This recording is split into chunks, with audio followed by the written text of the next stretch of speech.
Assalamualaikum warahmatullahi wabarakatuh. Kembali lagi di channel Istana Misteri.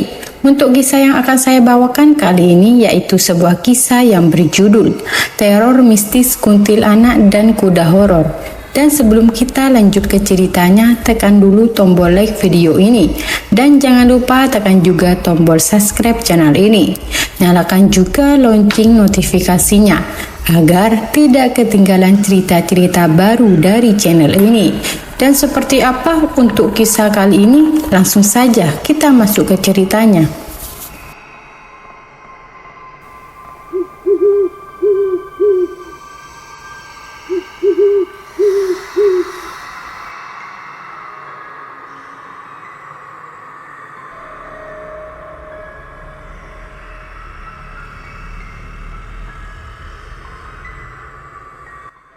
Bau busuk yang tak tertahankan semakin kuat saat kami melangkah lebih jauh.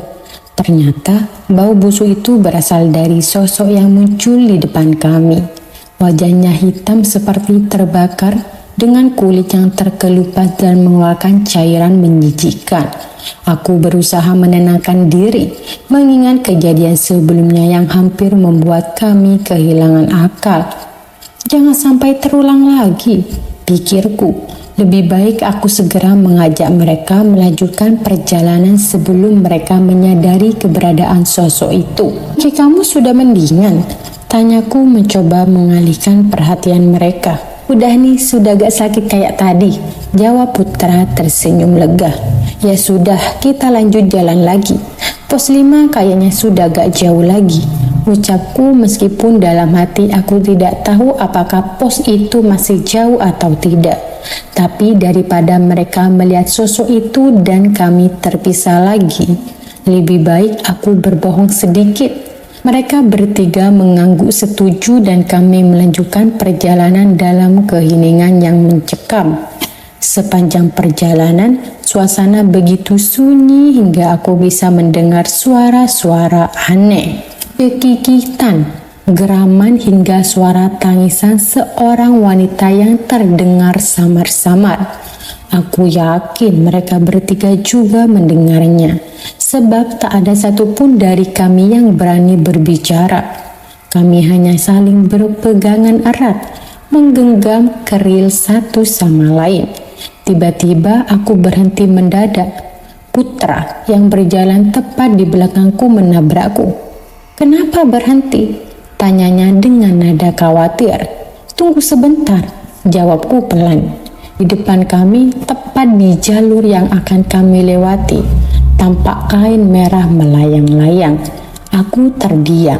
Tubuhku membeku saat menyadari sosok itu adalah kuntilanak merah.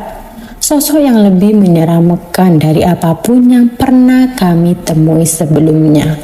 Wajahnya benar-benar tak berbentuk, dipenuhi belatung yang menggeliat di atas kulit yang hancur. Semakin mendekat, rasa panik mulai merayapi tubuhku. Aku ingin segera mengajak mereka kabur, namun tubuhku terasa kaku, tak bisa digerakkan.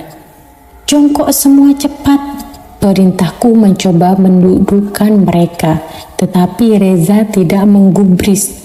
Dia malah penasaran, ingin tahu mengapa aku tiba-tiba menyuruh mereka jongkok. Ada apa sih? Tanyanya. Namun saat ia menoleh ke arah sosok itu, wajahnya seketika pucat. Astagfirullah, ucap Reza, segera berjongkok, diikuti yang lain. Aku sudah bilang jongkok, kataku dengan nada gemetar. Kami meringkuk, menutupi wajah dengan tangan, berusaha menghindari pandangan langsung ke sosok menyeramkan itu. Lantunan ayat-ayat suci meluncur dari bibirku, mencoba menenangkan diri saat sosok itu melayang tepat di atas kami. Aku merasakan helai kain merahnya menyentuh kepala, membuat bulu kudukku meramang. Namun entah bagaimana, ketakutan itu berubah menjadi keberanian saat aku memberanikan diri untuk mengintip. Sosok itu sudah menghilang, sudah aman, sudah gak ada. Bisikku pada yang lain, memastikan keadaan. Namun ketenangan itu tak berlangsung lama. Reza tiba-tiba menunjuk ke arah pohon besar di tepi jalur. "Di sana, ada sesuatu lagi di sana," ucapnya suara bergemetar.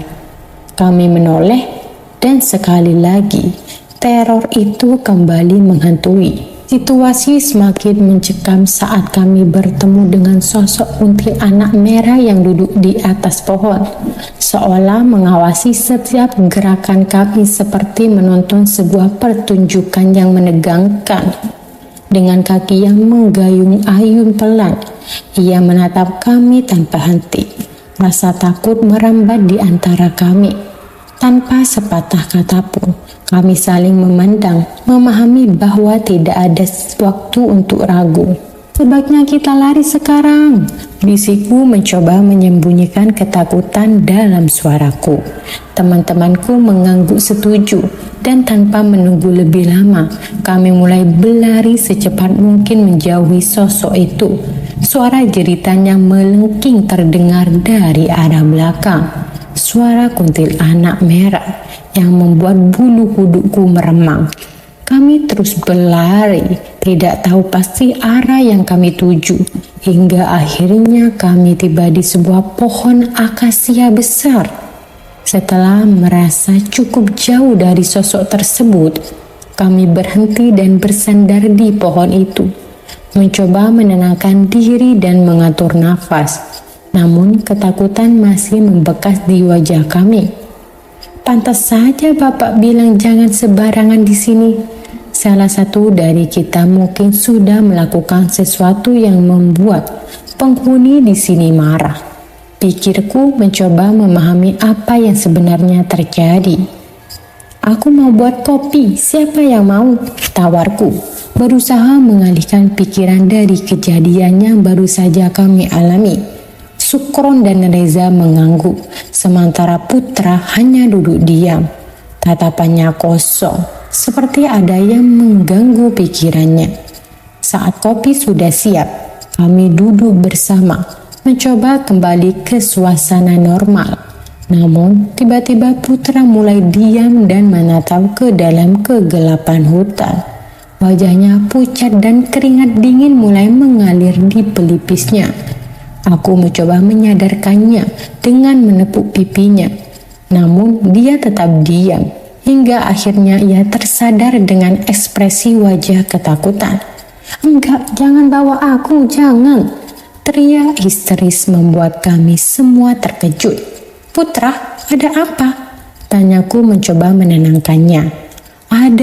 Ada pasukan berkuda yang tadi mau bawa aku," jawabnya terbata-bata. "Gak lihat apa-apa, Put," jawabku dengan nada khawatir. "Mending kita lanjut jalan sekarang biar aman." Kami segera membereskan peralatan dan melanjutkan perjalanan.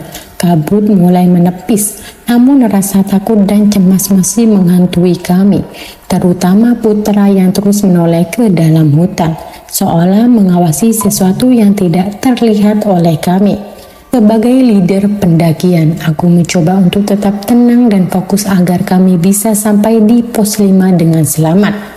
Jalur semakin menanjak, tapi kami terus maju, berharap bisa segera menemukan tempat yang aman dari gangguan makhluk-makhluk gaib di gunung ini.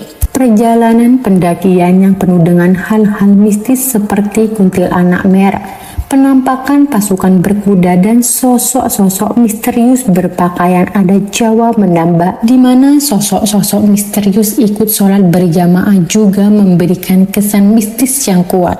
Suasana di gunung yang gelap dan misterius dengan kabut tipis serta suara gending yang terdengar semakin menambah mencekam. Ketegangan semakin meningkat ketika Putra tiba-tiba hilang dan ditemukan dalam kondisi yang sangat memprihatinkan, membuat teman-teman merasa khawatir dan penasaran dengan apa yang terjadi. Temannya mencari bantuan untuk temannya yang dalam kondisi kritis.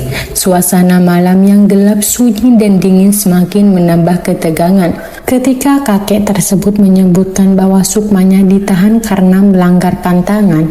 Hal ini memberikan petunjuk bahwa ada kekuatan gaib yang bermain dan kesalahan yang dilakukan oleh putra bisa membawa akibat yang fatal.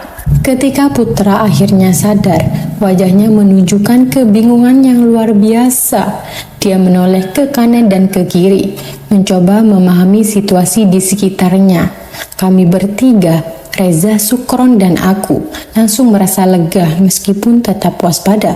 "Putra, kamu baik-baik saja?" tanya Sukron dengan suara penuh kekhawatiran. Namun putra hanya menjawab dengan tatapan kosong, seolah-olah dia tidak mengenali kami. "Put, ini kami, Riza, Sukron, dan aku, teman-temanmu," kataku mencoba untuk mengembalikan kesadarannya. Putra akhirnya membuka mulutnya, tetapi kata-kata yang keluar terdengar pelan dan lamban, seperti seseorang yang baru saja terbangun dari mimpi buruk yang sangat panjang. Apa yang terjadi?" tanyanya, suaranya lemah dan penuh kebingungan. "Kamu pingsan, Putra? Kami semua khawatir," jawab Reza mencoba menjelaskan dengan lembut. "Apa yang kamu ingat terakhir kali?" tanyaku. Putra terdiam sejenak, mencoba mengingat-ingat, lalu dia menggeleng pelan. "Aku ingat sedang mendaki lalu semuanya gelap. Setelah itu, aku merasa seperti berada di tempat yang sangat dingin dan gelap, seperti ada sesuatu yang menarikku ke bawah. Aku tidak bisa bergerak atau berbicara." Mendengar itu, kami saling berpandangan, menyadari bahwa pengalaman putra jauh lebih menakutkan daripada yang bisa kami bayangkan. Aku segera teringat kata-kata kakek tua yang kutemui tadi. "Kami harus segera turun dari gunung ini sebelum malam datang lagi," kataku dengan tegas. Reza dan Sukron mengangguk setuju. Kami semua tahu bahwa tinggal lebih lama di sini hanya akan membawa lebih banyak bahaya. Kami membantu putra untuk bangun dan mulai berkemas dengan cepat. Meski tubuhnya masih lemah, putra memaksakan diri untuk ikut berkemas, sadar bahwa kami harus bergerak cepat. Sesekali dia mengusap wajahnya, seolah-olah mencoba menghilangkan sisa-sisa mimpi buruk yang baru saja dialaminya. Setelah semuanya siap, kami mulai menuruni jalan pendakian dengan hati-hati. Putra ditopang di antara kami bertiga. Langkah kami terasa lebih berat, bukan hanya karena beban fisik, tetapi juga karena rasa takut dan kecemasan yang menyelimuti hati kami. Kami hanya bisa berdoa agar bisa sampai di bawah dengan selamat, sebelum malam kembali menutupi gunung ini dengan kegelapan yang mencekam. Para pendaki itu akhirnya sampai di base camp tepat saat matahari mulai terbenam, dengan tubuh lelah dan nafas yang terengah-engah. Namun saat mereka tiba di gapura selamat datang, mereka merasa kehadiran yang aneh. Suara langkah kaki kuda terdengar semakin dekat, mengarah kepada mereka, membuat jantung mereka berdebar kencang. Ketika suara langkah kaki kuda itu semakin mendekat, mereka melihat dua petugas yang berada di dekat gapura. Salah satu dari petugas itu segera menghampiri mereka dan bertanya, "Ada apa? Kenapa kalian terlihat ketakutan?" Salah satu pendaki yang masih dalam kondisi panik menjawab, "Pak, kami dikejar pasukan berkuda." Petugas itu terkejut dan saling pandang dengan temannya, mencoba mencari penjelasan dari apa yang baru saja dikatakan oleh pendaki tersebut. "Pasukan berkuda? Apa maksud kalian?" Pendaki itu mencoba menenangkan diri dan menjelaskan, "Di jalur pendakian tadi, kami mendengar suara langkah kaki kuda yang mengitari tenda kami. Ketika kami turun, suara itu semakin mendekat. Kami pikir mereka mengejar kami." Petugas itu terdiam sejenak, sebelum akhirnya berkata, "Kalian mungkin sudah lelah dan mengalami halusinasi. Tapi kalau memang benar begitu, lebih baik kalian segera istirahat di sini. Jangan sampai ada yang terluka."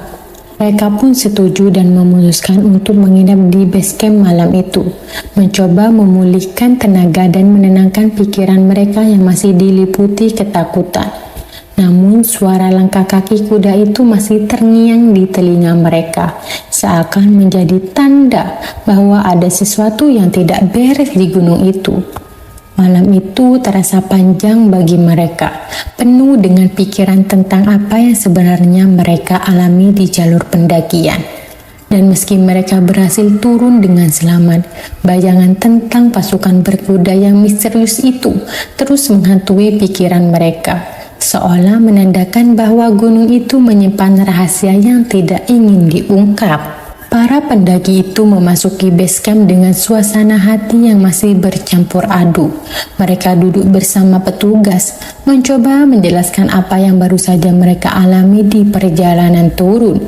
Salah satu petugas dengan wajah serius bertanya, "Memangnya apa yang sudah kalian lakukan sampai dikejar?" Putra yang sejak tadi diam, tiba-tiba berkata pelan, "Karena saya masih ada darah keturunan Cepu, Pak." Mendengar pengakuan Putra, semua orang di ruangan itu terkejut, termasuk Sukron dan Reza. Mereka berdua tampak kesal, tetapi aku segera mencoba menenangkan situasi sebelum suasana semakin tegang.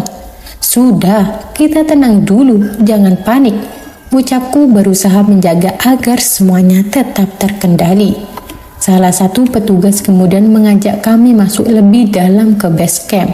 Sambil kami berjalan, dia berkata, "Kenapa kamu bisa senekat itu, Le? Beruntung kamu tidak bernasib sama dengan pendaki keturunan Cepu yang hilang di tahun 90-an. Mendengar itu, hatiku terdengar. Perkataan kakek yang menolong kami ternyata benar. Dia juga sempat bercerita tentang pendaki yang memiliki darah keturunan Cepu yang hilang di gunung ini pada tahun 90-an. Aku merasa bersalah karena mungkin keputusan kami untuk mendaki tanpa memikirkan hal ini bisa berujung buruk. Putra pun menunduk, merasa bersalah. "Maaf Pak, saya cuma ingin merasakan berdiri di puncak Gunung Lawu."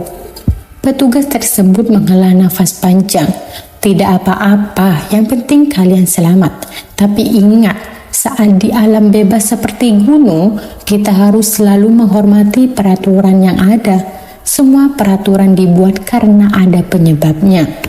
Kami semua mengangguk setuju. Petugas itu melanjutkan, "Sekarang kalian istirahat dulu di sini. Besok pagi baru kalian pulang."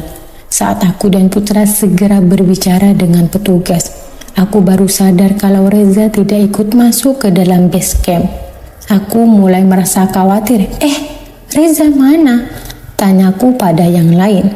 Tanpa menunggu jawaban, aku keluar untuk mencari Reza.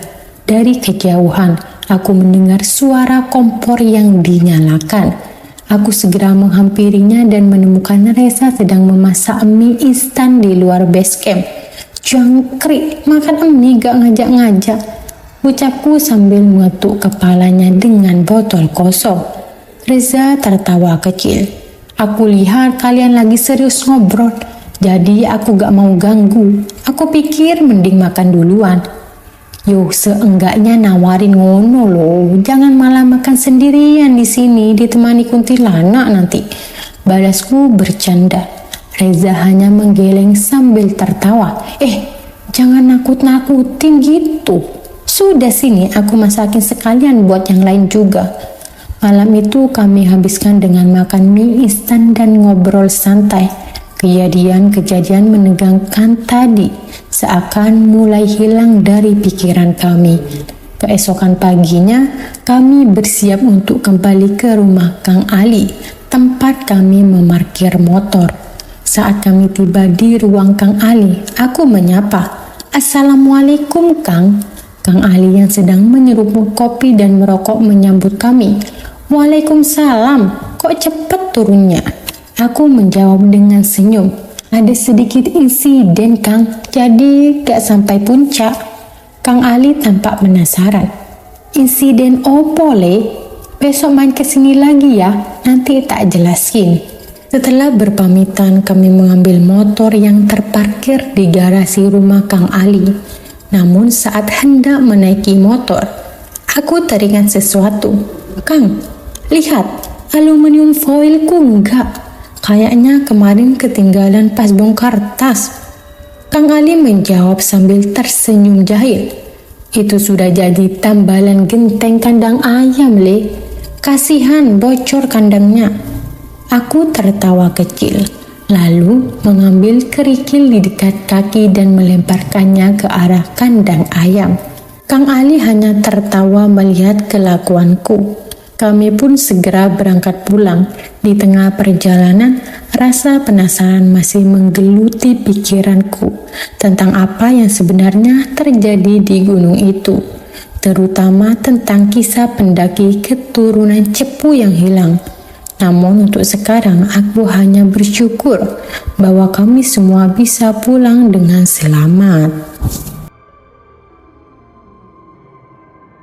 Baik teman-teman, sekian untuk kisah kali ini. Bagaimana menurut kalian tentang kisah ini? Tulis di kolom komentar, dan buat teman-teman yang baru bergabung, jangan lupa untuk like, komen, share, serta subscribe channel ini. Dan nantikan kisah-kisah horor berikutnya. Tetap di channel Istana Misteri. Terima kasih. Wassalamualaikum warahmatullahi wabarakatuh.